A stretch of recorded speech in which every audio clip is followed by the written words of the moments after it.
Assalamualaikum warahmatullahi wabarakatuh. Selamat datang di channel YouTube OSIS SMP Islam Rosun Fikar di edisi podcast Kepo-Kepo. Nah, sekarang kita kedatangan tamu spesial nih, Sada Iva. Halo semua. Menarik kan? Nah, gimana nih perasaannya Sada Iva pertama kali diundang di podcast SMP Islam Rosun Fikar? Rasanya untuk pertama kali bikin mules ya. Bikin mules karena sudah lama sekali saya tidak diinterogasi ya. Terakhir kali diinterogasi itu waktu sidang kuliah. Ya. Tahun berapa Tapi itu? Tahun 2020. Ya, Berarti bulan Maret. Iya, berarti wow, tepat 3 tahun ya Ustazah. Lebih tepatnya 3 tahun lebih 8 bulan. Wow. Jadi gimana nih kabarnya? Alhamdulillah, seperti yang kalian lihat ya, semakin gemoy ya. Ya, alhamdulillah di Rosun Fikar berat badannya nambah terus. Ya, alhamdulillah. Ya. Ya. Langsung. Jadi Ustazah udah ngajar berapa lama kira-kira di Rosun Fikar ini? Oke, Ustazah mengajar di SMP Islam Rosun Fikar dari tahun 2022 ya, bulan Februari. Wow. Jadi kira-kira sudah 1 tahun ini ya. Keren sekali ya. Baru 1 tahun udah jadi guru terfavorit loh di SMP ini. Wow. Ya. Selama 1 tahun ini, Ustazah Iva gimana nih perasaannya? Senang, sedih, atau enggak pengalaman Ustazah Iva selama mengajar di sini? Alhamdulillah lebih banyak senangnya ya. Kan kita hidup nggak mungkin senang terus atau sedih terus ya. Balance, hidup itu balance. Di Rosun Fikar Ustazah menemukan sebuah keluarga yang mungkin tidak Ustazah temukan di tempat lain. Ya, mulai dari teman-teman ustadz-ustadzah, mulai dari siswa-siswi yang ramah-ramah, masih bisa diatur, ya, masih bisa dididik dengan baik. Alhamdulillah. Selama 1 tahun ini Ustazah Iva ngajar di bidang apa? Ya, jadi ustadzah mengajar mata pelajaran IPA ya, dari kelas 7 dan 8, dan alhamdulillah diberi amanah untuk mengajar informatika juga. Ya. Jadi Ustazah ini kenapa kok bisa tertarik gitu ke pelajaran IPA ini? Ya, jadi memang dari kecil ya, dari sekolah, dari masa sekolah, Ustazah itu mulai tertarik dengan pelajaran saintek. Ya, Wow, jadi keren banget ya. jadi pelajaran yang istilahnya menggunakan ilmu-ilmu pasti seperti itu. Karena sebenarnya Ustazah tidak pandai berkata-kata, jadi lebih suka berhitung, bereksperimen seperti itu. Ya, jadi dulu sebenarnya paling suka itu kimia. Ya, lebih ke kimia, matematika yang ada hitungannya. Ya, tapi mungkin memang jalannya di sini ke lebih ke biologi. Pernah ada kesulitan nggak selama belajar mengenai IPA gitu, kimia, biologi, Bu? Yang Ustazah rasakan ketika menemui pelajaran sainteks ya, seperti matematika, ada fisika, kimia, biologi, itu malah menjadi sesuatu pelajaran yang seru bagi Ustazah, yang seru dan selalu pengen Ustazah pelajari. Iya, seperti itu. Jadi kalau untuk kesulitan sejauh ini Masih insya Allah belum tidak ada, ya belum menemukan, Masih belum menemukan. Karena Ustazah itu selalu ingin mencari tahu. Jadi kalau Ustazah nggak tahu tuh pasti googling. Nah, jadi rasa keponya juga tinggi terhadap sesuatu. Gitu. Penasaran terhadap sesuatu. Iya, benar sekali. Jadi menurut Ustazah momen paling seru apa yang pernah dirasakan di sekolah? Momen paling seru itu sebenarnya banyak ya, banyak sekali. Mulai dari momen bersama rekan-rekan guru, bersama anak-anak ya, siswa-siswa. Nah, salah satunya yang seru itu saat mendampingi kegiatan survival camp. Ya, jadi kelas 8 waktu itu ada kegiatan survival camp. Nah, di situ menurut saya seru sekali karena mereka harus struggling ya. Nah, harus struggling untuk bisa makan. Nah, kemudian untuk bisa mengatur jam tidur karena selama 3 hari itu kegiatannya terus berjalan. Iya. Jadi bagaimana anak-anak benar-benar dilatih untuk mandiri, ya, mengatur kegiatannya sendiri, mulai dari makan tepat waktu dan menyiapkannya sendiri, mulai dari istirahat, jam istirahatnya juga harus cukup, dan petualangan juga. Jadi anak-anak di sana itu ke air terjun juga. Nah, juga ada outboundnya juga, jadi sangat seru sekali. Benar-benar rasa kekeluargaan, rasa kebahagiaan semuanya dirasakan di sana. Ya. Jadi itu ya yang jadi momen paling seru di sini ya. Iya. Kira-kira pas Benar survival sekali. camp itu Ustazah merasa kesulitan nggak? Misal pas nyiapin tenda atau makanannya anak-anak gitu, Ustazah merasa kesulitan nggak?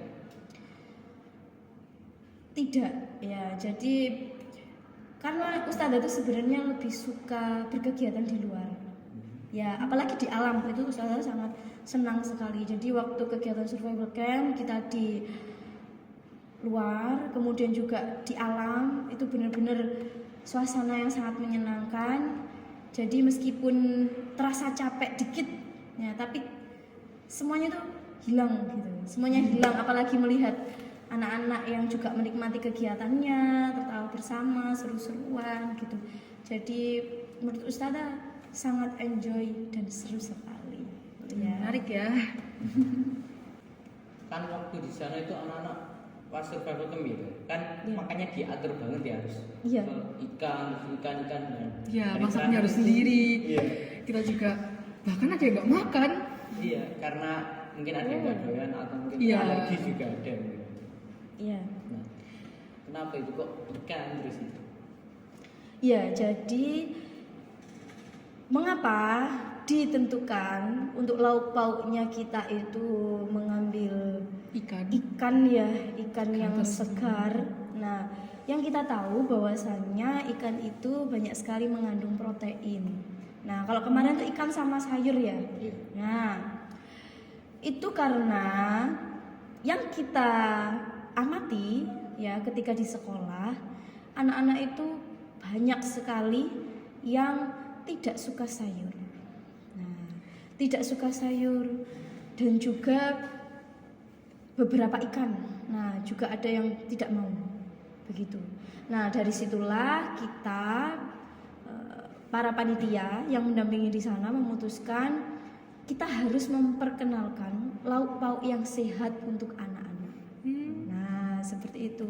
Jadi kita mengenalkan terlebih dahulu, mengenalkan ini loh sayur. Nah, sayur itu enak loh. Sayur itu punya kandungan ya yang sangat sehat buat tubuh kita gitu. Nah, jadi kita kenalkan dulu karena apa? Di saat kondisi anak-anak itu di sana untuk konsumsi makanannya dibatasi karena tidak boleh beli. Nah, apalagi didukung dengan perut yang lapar, biasanya anak-anak itu mau nggak mau Harus akan makan. makan yang ada. Nah, dari situlah makanya ditentukan kita untuk lauk pauknya non MSG, ya benar, non MSG dan lauk pauk yang sehat dan bergizi. Gitu. Jadi itu salah satu pola hidup yang sehat ya, Saudara? Iya, benar sekali. Ngomong-ngomong tentang pola hidup yang sehat, gimana sih cara Ustazah merawat diri Ustazah biar tubuh itu tetap sehat gitu loh? Oh ya, oke. Jadi sebelum kita ke bagaimana cara kita merawat tubuh kita itu sehat ya, yang pasti kita harus menerapkan pola hidup sehat dulu. Contohnya? Ya, sebelum itu kalian harus mengenal dulu apa itu pola hidup sehat, gitu ya. Jadi pola hidup sehat itu adalah sebuah kebiasaan yang bisa menciptakan tubuh kita itu sehat. Nah, sehat itu dari fisik, ya, dari mental. pikiran, bener mental, dari rohani. Jadi nggak hanya sekedar fisik saja, jasmani, rohani, dan juga pikiran, seperti itu. Nah, untuk caranya adalah yang pasti kita harus mengkonsumsi makanan yang bergizi. Ya, karena apa? Makanan itu setiap hari masuk ke dalam tubuh kita. Makanan itu yang akan diserap nutrisinya, ya. Nah, bagaimana menjaga pola hidup sehat? Yang pertama adalah kita membiasakan untuk mengkonsumsi makanan yang bergizi. Ya, karena apa? Makanan itu setiap hari masuk ke dalam tubuh kita. Wow. Nah, yang mana nutrisi-nutrisi makanan itu akan diserap oleh tubuh kita. Seperti itu. Nah, makanan yang bergizi itu seperti apa? Makanan yang bergizi itu makanan yang mengandung apa saja? Karbohidrat, ya. Ada protein, benar, vitamin, mineral, air. Nah, ini yang sering dilupakan ya, jarang minum air. Air itu penting sekali. Air dan juga lemak. Nah, dengan porsinya masing-masing, seperti itu. Ya. Terus yang kedua adalah kita harus rajin berolahraga. Ya, rajin berolahraga ya. Kan generasi sekarang itu sepertinya mager nomor 1. Iya, Nah, bener. rebahan nomor 1. Ya, seperti itu. Jadi kita biasakan, kita nggak perlu mungkin harus olahraga yang berat. Nah, cukup kita jalan, menaiki tangga, turun tangga itu sudah dikatakan kita berolahraga, seperti itu. Terus selanjutnya adalah karena kita sehatnya tidak hanya jasmani saja, tapi rohani. Nah, kita juga harus rajin ya beribadah, karena kesehatan itu kan juga istilahnya anugerah dari Allah. Nah, berdoa, benar, berdoa, beribadah. Nah, kalau untuk sehat pikiran, kebanyakan nih anak remaja itu overthinking. Benar. Nah, karena dengan Masalah-masalah cinta gitu biasanya. ya benar sekali ya, itu sudah sangat menumpuk sekali curhatan tentang Iya. percintaan ini tidak ada habisnya. Oke. Setiap pulang Iya. selalu curhat. Ya, seperti itu. Jadi yang bisa kita lakukan adalah kita harus selalu berpikir positif. Ya. Ya, Ustazah memahami usia remaja seperti anak SMP ini kan emosinya masih belum stabil. Ya, masih belum stabil. Perasaan tiba-tiba senang, tiba-tiba marah, tiba-tiba kesel. Nah, seperti itu. Makanya kita selalu mencoba untuk berpikir positif. Dan ini yang prinsipnya Ustazah yang selalu Ustazah lakukan ya, dimanapun kita berada ya, dimanapun kita berada, bersama siapapun itu, kita harus selalu berbuat baik sama orang. Nah, niatkan kita selalu berbuat baik sama orang gitu. Jadi jangan terpaut pada Dendam.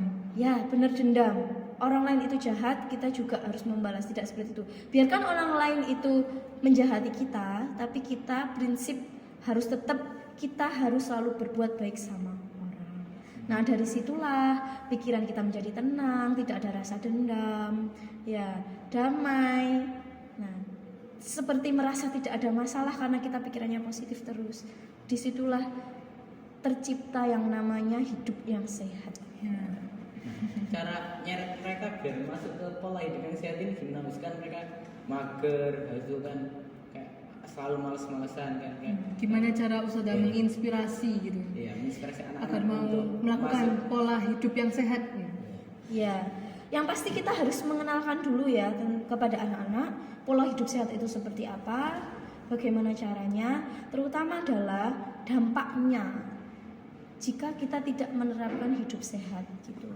Nah, apalagi sekarang ini kita sangat sulit terpisahkan dengan makanan-makanan yang tanpa bahan pengawet, pewarna, pemanis ya. Nah, sangat sulit dipisahkan untuk itu. Nah, bahkan Ustazah sendiri pun ya tidak yakin kalau ustazah anti yang seperti itu. Ya.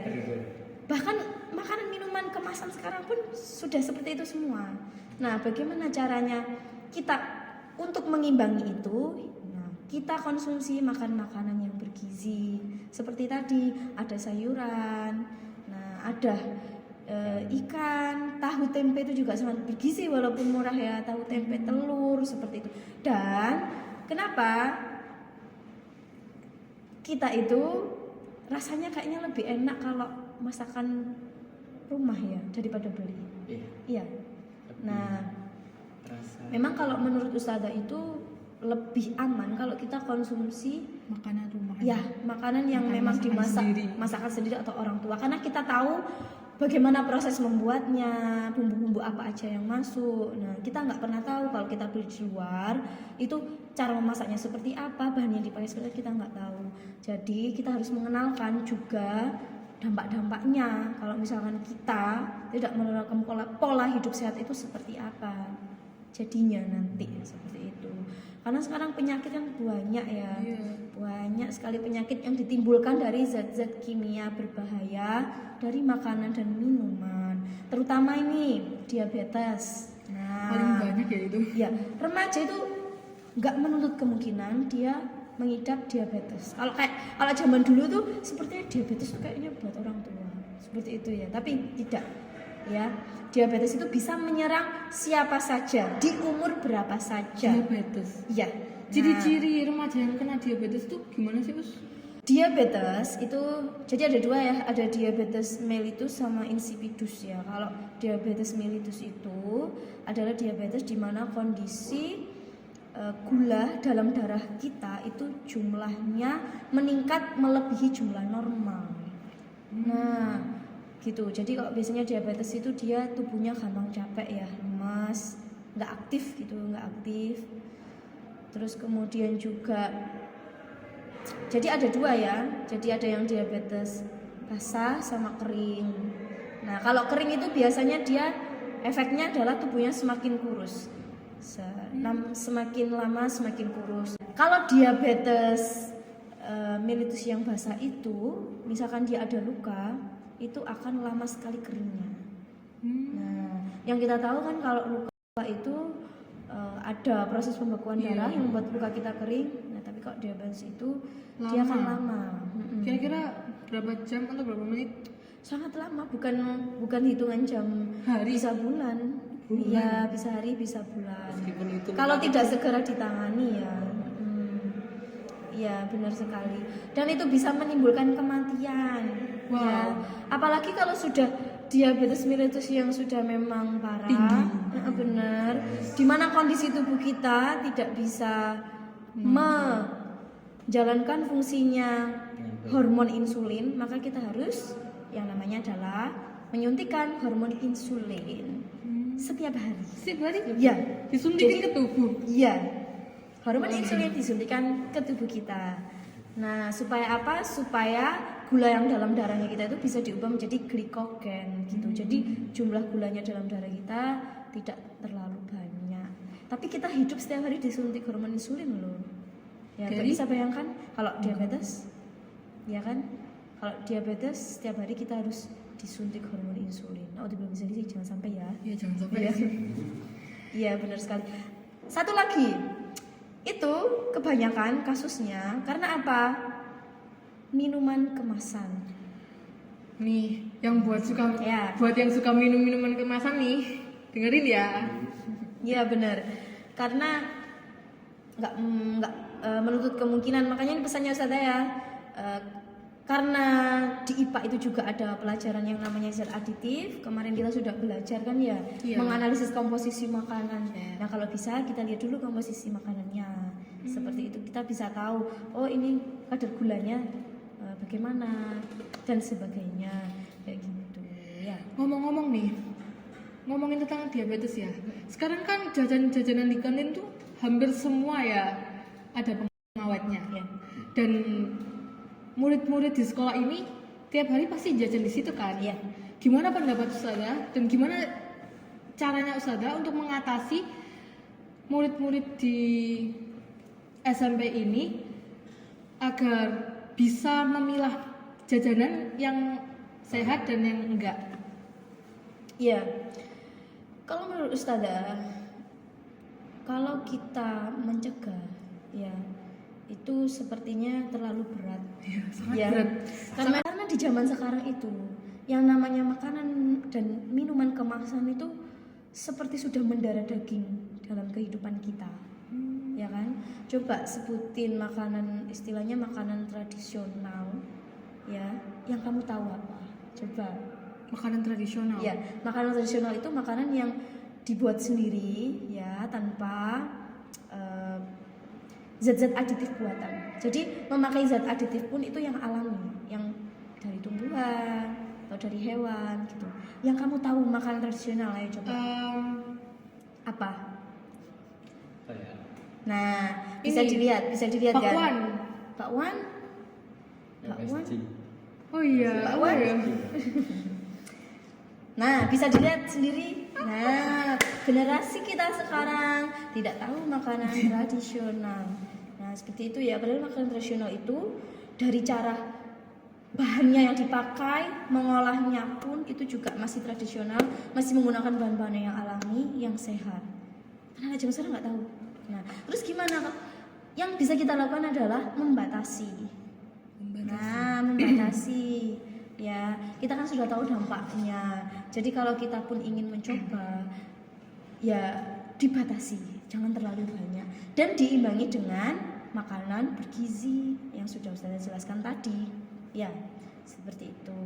Nah, kalau untuk caranya ya sama, kita harus memberi kita harus memberi pengetahuan kepada anak-anak. Ya tentang pola hidup sehat tadi, tentang makanan sehat, tentang dampaknya, seperti itu. Ya. Kan ada beberapa anak tuh Ustaz, yang nggak suka sayur, entah karena alasan apa, pahit lah, apalah. Itu gimana biar mereka itu bisa tertarik sama si sayur ini, biar bisa mereka makan sayur gitu. Biar mau makan ya. Iya. Ya. Jadi sebenarnya ya, Ustazah itu kan sangat suka sekali sayur ya. Wow. Ya, sangat suka sayur. Kadang Ustazah kalau melihat anak yang nggak suka sayur itu kadang ya berkata pada diri sendiri, kok bisa ya nggak suka sayur gitu. Karena Ustazah suka sayur. Nah, bagaimana? Ya benar. Bagaimana? Kalau menurut Ustazah, sekarang itu yang namanya resep makanan kan sangat inovatif ya. Iya. Inovatif sekarang diciptakan resep yang sangat beragam ya dan sangat inovatif sekali pokoknya. Nah, mungkin kita bisa memasak sayur itu tidak hanya wujudnya sayur, tapi bisa ditambahkan dengan makanan yang dia sukai. Ya, misalkan Contohnya? contohnya nih misalkan sop ya. Sayur sop itu kan ada wortel, ada kentangnya, ada buncisnya, ada kubisnya, ya. Nah, itu biasanya yang dihindari oleh anak-anak. Ada seledrinya juga, Iya. ya. Nah, mungkin kita bisa tambahkan dengan ayam, mungkin ayam yang dipotong kecil-kecil gitu. Jadi kita makannya itu nggak hanya berupa sayur dan air saja, tapi ditambahkan tambahkan sesuatu makanan yang dia suka, misalkan ayam, ya, atau sebagainya seperti itu. Jadi Biasanya dimakan ayamnya doang, Us. Iya, dipilihin sama Iya, dipisah. dipisah nih, sayur sama ayam. Jadi yang kita makan ayamnya doang. Iya. ya, nah makanya itu ya, kalau itu kan sebenarnya kebiasaan yang dia bawa dari kecil, ya kan? Berarti Ya. dari kecil kita harus Membiasakan benar. makan sayur ya. Iya, membiasakan makan sayur seperti itu. Makanya tugas orang tua itu berat ya. Salah satunya seperti itu. Kalau misalkan tidak suka sayur dan sebagainya, seperti apa? Nah, seperti itu. Jadi memang kebiasaan-kebiasaan itu yang harus kita latih dari kecil begitu. Kalau misal kita latihnya dari pas kita udah gede, bisa nggak? Kalau kira-kira menurut gitu. Ustazah bisa. Kalau ada niat Asalkan, ya. iya benar. Asalkan dia paham betul ya, maksudnya apa yang dia makan masuk ke dalam tubuhnya itu pasti akan bercampur ya, istilahnya dia akan diserap nutrisinya. Zat-zat kimia yang mungkin ada dalam makanan itu akan masuk ke dalam darah kita, mengalir ke seluruh tubuh seperti itu. Jadi memang anak-anak harus paham betul ya fungsinya makanan itu apa. Nah, kalau kita makan makanan yang bergizi nanti itu dampaknya seperti apa. Kalau kita tidak makan makanan yang bergizi dampaknya seperti apa. Mungkin yang dirasakan anak-anak adalah sekarang saya tidak merasakan apa-apa, saya sehat, saya gembira, saya ceria dan aktif, ya kan? Iya, Nah, tapi untuk jangka panjangnya seperti apa? Nah, makanya kita harus memberi edukasi tentang itu ya. Tidak hanya jangka pendek yang kita rasakan sekarang, tapi untuk jangka panjang nantinya. iya. Nah, Jadi pas remaja belum kerasa gitu ya. Kerasanya itu pas kita udah tua-tua gitu. benar sekali. Jadi kita harus menerapkan pola hidup sehat mulai dari kita remaja. Karena nanti kalau kita terlanjur tua, kita bakal nyesel gitu. Sejak kecil sebenarnya malah. Iya. Iya. Sejak kecil. Nah, itu aku mau naik satu hal lagi. Oke. Kan buat nerapin pola hidup sehat ini butuh niat. Iya. Nah, niat ini didapat dari mana? Karena kadang susah itu. Besok aku mulai berhenti nge-es itu, baru besoknya nge-es lagi, tergoda lagi itu. Gimana cara kita bikin niat untuk berhenti dari kebiasaan buruk itu tadi? Iya.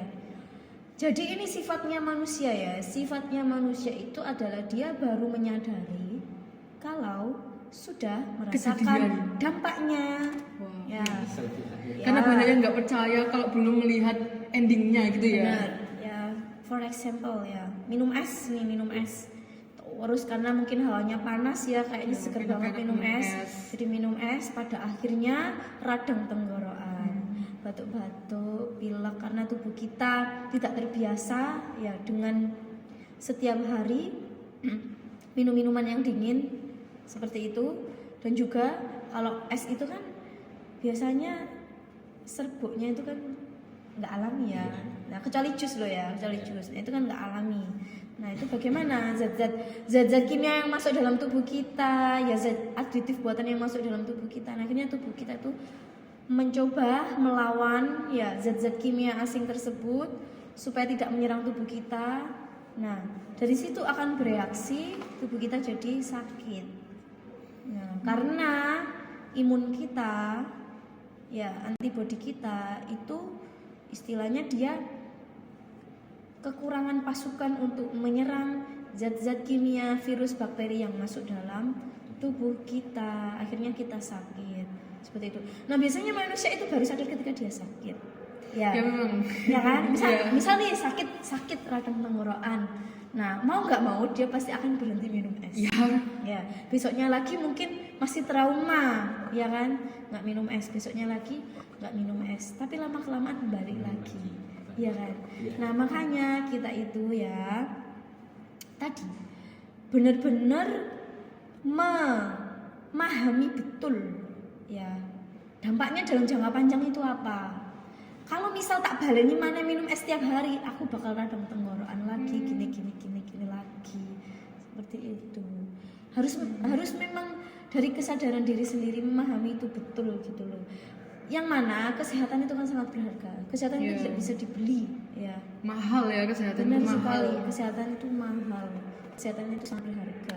Jadi mau kita banyak uang, tapi kalau yang kita makan nggak sehat, ya, yang pada akhirnya itu membuat tubuh kita sakit, terus buat apa? Kita banyak uang tapi kita sakit itu buat apa, ya kan? Iya. Nah, jadi harus imbang ya. Mungkin kita makan dan minuman yang kemasan yang banyak zat aditif buatannya, tapi juga jangan lupa diimbangi dengan Jadi boleh ya Us, boleh cuman nggak boleh berlebihan. Diimbangi dengan yang lain, yang Iya. Kalau Ustazah bilang tidak boleh, itu sangat tidak mungkin. Ya Bang enggak? Iya, benar. Itu sangat tidak mungkin. Jadi kita batasi dan kita imbangi dengan makanan yang bergizi gitu. Nah, iya. Ya. Sebenarnya banyak kok alternatif makanan yang dan minuman yang mungkin kita pengen. Misal kita mau minum es kan bisa bikin jus yang lebih sehat ya. Nah, banyak kan cara-cara lain. Iya.